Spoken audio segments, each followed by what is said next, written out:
Hello friends, price தி Lord. நீங்கள் பார்த்துன்னு இருக்கிறது சியோன் குக்கிங் தமிழ். இன்றைக்கி நம்ம என்ன செய்ய போகிறோன்னா பாவக்காய் செய்ய போகிறோம்.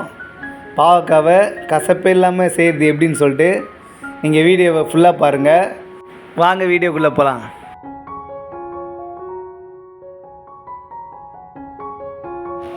இப்போ பாவக்காய் தொக்கு செய்கிறதுக்கு தேவையான பொருள் பார்த்துடலாம்.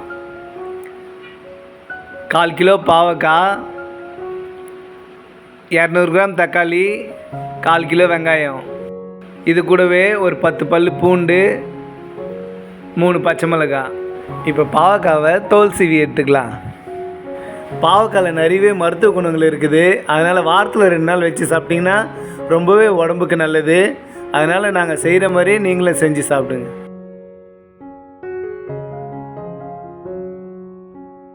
பாவக்காய் முத்தலாக இருந்தால் அந்த விதையெல்லாம் எடுத்துடணும். ஏன்னா அதுலேயும் கசப்பு இருக்கும். கட் பண்ணும்போதே தெரியும். பிஞ்சாக இருந்தால் நம்ம அப்படியே செய்யலாம். இப்போ பாவக்காவை ரவுண்டாக கட் பண்ண ஆரம்பிச்சிக்கலாம். பாவக்காய் கட் பண்ணும்போது ரொம்ப கனமாக கட் பண்ணாதீங்க, கொஞ்சம் மெல்லிசாக கட் பண்ணுங்கள். அப்போ தான் பாவக்காய் நல்லா சீக்கிரமாக வேகும்.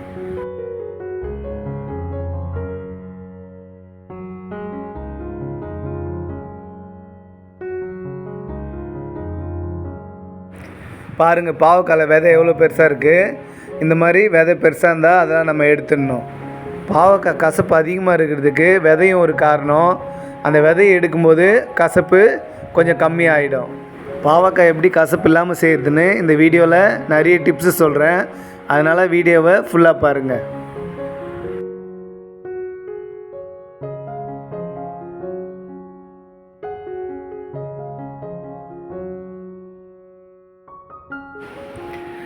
இப்போ பாவக்காய் எல்லாத்தையும் கட் பண்ணி கழுவி எடுத்தாச்சு. பாவக்காய் செய்கிறதுக்கு தேவையான பொருள் பார்த்துடலாம். 2 தக்காளி, 2 பெரிய வெங்காயம், 3 பச்சை மிளகாய், ஒரு 10 பல் பூண்டு உரித்து வச்சுருக்கோம். இது கூடவே 1 ஸ்பூன் கடுகு, 1 ஸ்பூன் சோம்பு, 1/2 ஸ்பூன் வெந்தயம், 1/2 ஸ்பூன் மஞ்சத்தூள், 3 ஸ்பூன் குழம்பு மிளகாத்தூள். வெங்காயத்தை துண்டு துண்டாக கட் பண்ண ஆரம்பிச்சிடலாம். இது 2வது டிப்ஸு. வெங்காயம் எப்பயுமே நம்ம 1/4 கிலோ பாவக்காய் போட்டோம்னாக்கா அதுக்கு ஈக்குவலாக நம்ம வெங்காயத்தை சேர்க்கணும். அப்போ தான் அந்த பாவக்காயோட கசப்பு கண்ட்ரோல் ஆகும். இந்த மாதிரி நிறைய டிப்ஸு தெரியணுன்னா நம்ம சேனலை சப்ஸ்கிரைப் பண்ணிக்கோங்க. இப்போ வெங்காயத்தை பொடிசாக கட் பண்ணியாச்சு. இப்போ நம்ம பாவக்காய் தொக்கு செய்ய ஆரம்பிச்சிடலாம். பாவக்காய் தொக்கு செய்கிறதுக்காக 50 கிராம் எண்ணெய் ஊற்றிக்கலாம். இப்போ 3வது டிப்ஸு சொல்ல போகிறோம். அதுக்குள்ளே நம்ம சேனலை சப்ஸ்கிரைப் பண்ணாமல் பார்த்துன்னு இருந்தீங்கன்னா சப்ஸ்கிரைப் பண்ணிவிடுங்க.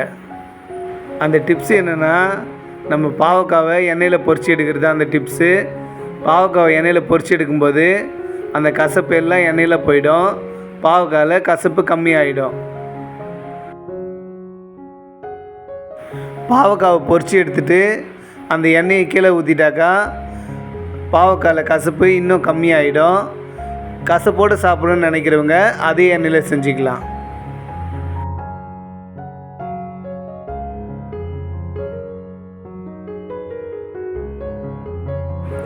இப்போ பாவக்காவை பொரிச்சு எடுத்தாச்சு. பாவக்காவை ஒரு பிளேட்டில் மாற்றிக்கலாம்.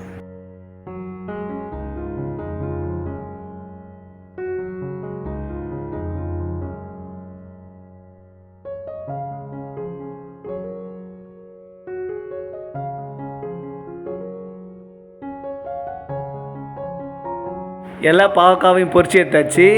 இப்போ நம்ம வேறு எண்ணெய் ஊற்றி அதில் நம்ம எடுத்து வச்ச கடுகு சேர்த்துக்கலாம்.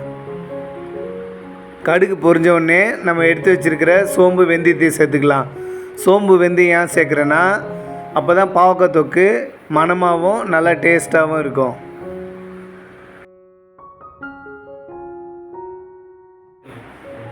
இப்போ கடுகு பொரிஞ்சிடுச்சு. நம்ம எடுத்து வச்ச சோம்பு வெந்தயத்தை சேர்த்துக்கலாம்.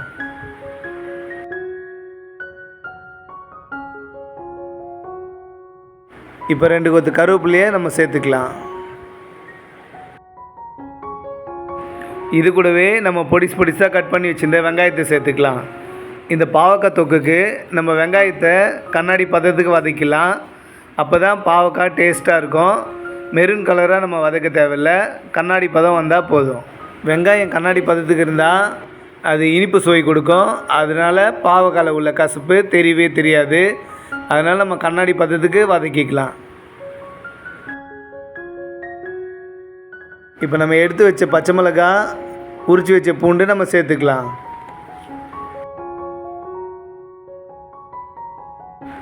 இது வதங்கிறதுக்குள்ளே நம்ம தக்காளியை பொடிசாக கட் பண்ணி எடுத்துக்கலாம்.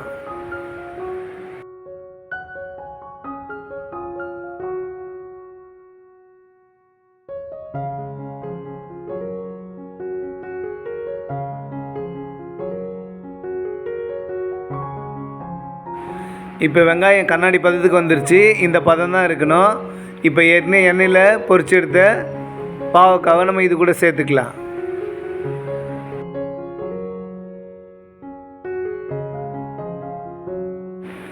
இப்போ எல்லாம் வதங்கிறதுக்காக நம்ம பாவக்காய் தொக்குக்கு தேவையான உப்பு சேர்த்துக்கலாம்.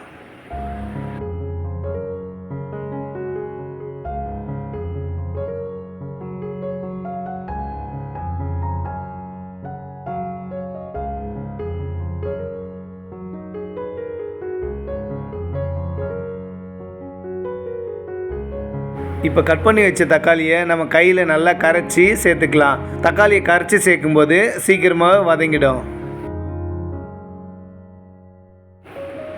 இப்போ நம்ம கரைச்சி வச்ச தக்காளியை இது கூட சேர்த்துக்கலாம். இப்போ தக்காளி சேர்த்தாச்சு, நல்லா கலரி விட்டுக்கலாம்.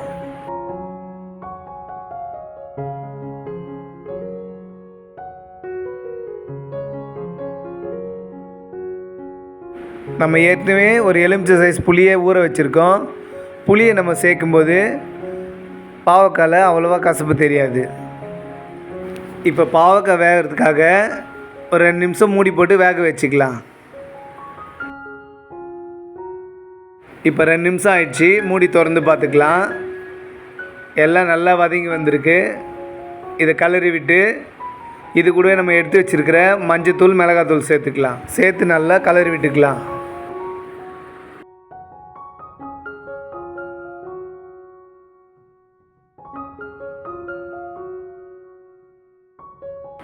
இப்போ மிளகாத்தூள் பச்சை வாசனை போகிறதுக்காக ஒரு டம்ளர் தண்ணி சேர்த்துக்கலாம்.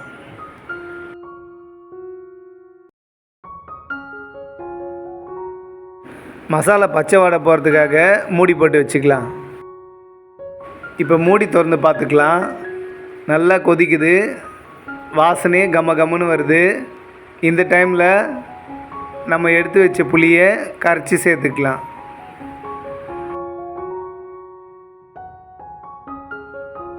புளியை கரைச்சி சேர்த்தாச்சு. புளியை சேர்த்து ஒரு 5 நிமிஷம் கொதிக்க வைக்கலாம். ரொம்ப கொதிக்க வைக்க தேவையில்லை.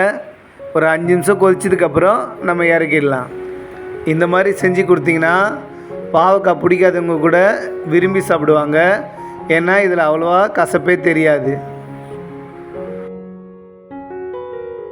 இப்போ மூடி திறந்து பார்த்துக்கலாம். பாருங்கள், நல்லா கொதிக்குது, எண்ணெய்லாம் பிரிஞ்சு வந்திருக்கு. இந்த மாதிரி தான் இருக்கணும். அப்போ தான் டேஸ்ட்டாக இருக்கும். அடுப்பு ஆஃப் பண்ணிட்டு இறக்கிடலாம்.